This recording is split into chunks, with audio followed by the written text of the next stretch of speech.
Last സെഷനിൽ നമ്മൾ Ohm's ലോയുടെ ഒരു എക്സ്പെരിമെൻറ്റ് പറഞ്ഞു. ഓക്കെ, ഇനി നമുക്ക് ഇതിൻ്റെ കുറച്ചുകൂടി ഡീറ്റെയിൽ ആയിട്ട് ഓംസ് ലോ എന്താണെന്ന് നമുക്ക് നോക്കാം. ഓക്കെ, ഇപ്പോൾ ലാസ്റ്റ് ക്ലാസ്സിൽ നമ്മൾ പറഞ്ഞു V/I ഗ്രാഫ് എന്തായിരിക്കും, ഒരു കോൺസ്റ്റൻ്റ് ആയിരിക്കും, ഒരു കോൺസ്റ്റൻറ്റ് വാല്യൂ ആയിരിക്കും എനിക്ക് V/Iക്ക് കിട്ടുന്നത്. ഓക്കെ, അതാണ് ലാസ്റ്റ് ക്ലാസ്സിൽ പറഞ്ഞു നിർത്തിയത്. നമുക്ക് നോക്കാം. ഇനി George Simon Ohm, okay, he found the relationship between current I flowing in a metallic wire and potential difference across its terminals.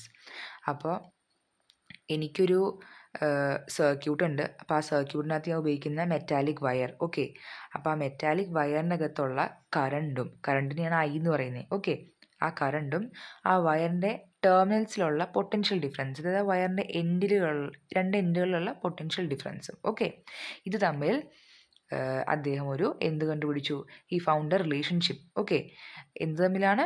നമ്മുടെ മെറ്റാലിക് വയറിൻ്റെ എൻഡിലുള്ള പൊട്ടൻഷ്യൽ ഡിഫറൻസും പിന്നെ ആ വയറിൽ കൂടി പോകുന്ന കറണ്ടും. ഓക്കെ, കറണ്ടും പൊട്ടൻഷ്യൽ ഡിഫറൻസും തമ്മിലൊരു റിലേഷൻഷിപ്പ് കണ്ടുപിടിച്ചു. ഓക്കെ, സോ അതാണ് the potential difference V across the ends of given metallic wire in an electric circuit is directly proportional to current flowing through it, provided its temperature remains the same.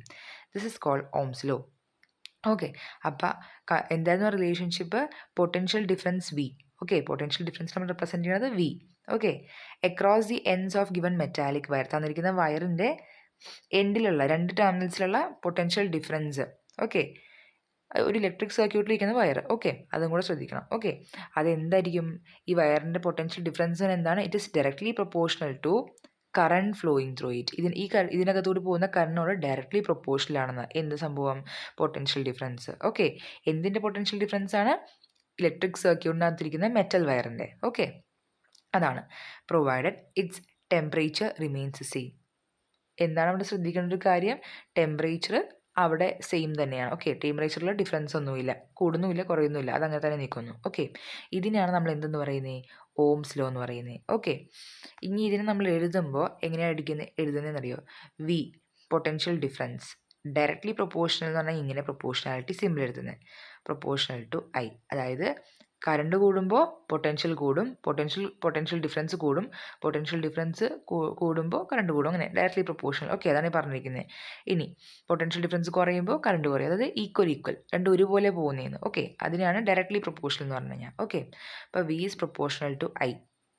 Okay, അപ്പോൾ എനിക്ക് ഈ proportionality ഇപ്പം നമ്മൾ നേരത്തെ പഠിച്ചു. എന്താണ് V/I എന്ന് പറഞ്ഞു കഴിഞ്ഞാൽ എന്താണെന്ന് പഠിച്ചു?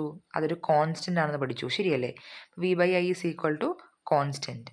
ഇനി പ്രൊപ്പോർഷണാലിറ്റി സിമ്പിൾ കളയാൻ വേണ്ടിയിട്ട് ഞാനൊരു കോൺസ്റ്റൻറ്റിനെ കൊണ്ടുവരികയാണ്. ഓക്കെ, ഇപ്പോൾ V is equal to IR എന്നായി മാറും. പ്രൊപ്പോർഷണാലിറ്റി കളയാൻ വേണ്ടി ഞാൻ R എന്ന് പറഞ്ഞാൽ ഒരു പുതിയൊരു സംഭവത്തിനെ കൊണ്ടുവരികയാണ്.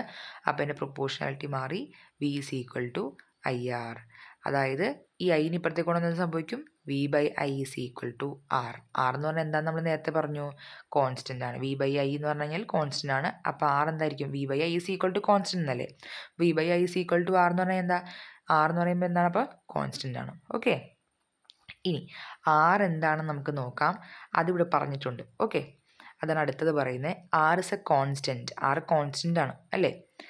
ഇത്രയുമാണ് ഓംസ് ലോ എന്ന് പറയുന്നൊരു ടോപ്പിക്ക്. ഓക്കെ, ഇനി R എന്ന് പറഞ്ഞു കഴിഞ്ഞാൽ കോൺസ്റ്റൻ്റ് ആണ്. ഓക്കെ, പിന്നെ അതിനെ വിളിക്കുന്ന പേര് R എന്താണെന്നാണ്. R കോൺസ്റ്റൻ്റ് നമുക്കറിയാം, പക്ഷേ R എന്താണെന്ന് അറിയണ്ടേ? R എന്ന് പറഞ്ഞു കഴിഞ്ഞാൽ റെസിസ്റ്റൻസ്. ഓക്കെ, റെസിസ്റ്റൻസ് എന്ന് വെച്ച് കഴിഞ്ഞാൽ എന്താ അറിയോ?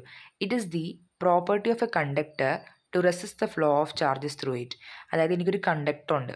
ഓക്കെ, അപ്പോൾ ആ കണ്ടക്ടറിനകത്തുകൂടി ചാർജ് പോകുന്നുണ്ട്. ഓക്കെ, അപ്പോൾ ആ ചാർജിനെ കടത്തി വിടാതിരിക്കാനുള്ള ആ കണ്ടക്ടറിൻ്റെ കഴിവ്, അതിനെയാണ് എന്തെന്ന് പറയുന്നത്? റെസിസ്റ്റൻസ് എന്ന് പറയുന്നത്. ഓക്കെ, അതാണ് റെസിസ്റ്റൻസ്. ഈ റെസിസ്റ്റൻസിന് SI യൂണിറ്റ് എന്ന് പറഞ്ഞാൽ ഓം ആണ്. OHM എന്നാണ് നമ്മളതിനെ വായിക്കുന്നത്. OHM എന്നാണ് എഴുതുന്നത്, ഓം എന്ന് വായിക്കും. ഓക്കെ, എന്നിട്ട് ഇതിനെ റെപ്രസെൻറ്റ് ചെയ്യുന്നത് ഇത് ഇങ്ങനെയാണ്.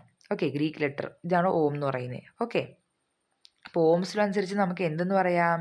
According to Ohm's law, resistance R is equal to V/I. ഇത് വെരി ഇമ്പോർട്ടൻ്റ് ആയിട്ടുള്ള ഇക്വേഷൻ ആണ്. ബിക്കോസ് ഈ ഇക്വേഷൻ നമ്മൾ തിരിച്ചും മറിച്ചൊക്കെ ഉപയോഗിച്ചിട്ട് നമ്മൾ ഒരുപാട് ക്വസ്റ്റ്യൻസ് ചെയ്യാനായിട്ട് ഉപയോഗിക്കും. ഓക്കെ, സോ ഓംസ് ലോ നമുക്ക് കിട്ടുന്ന ഒരു കാര്യമാണ് എന്ത്?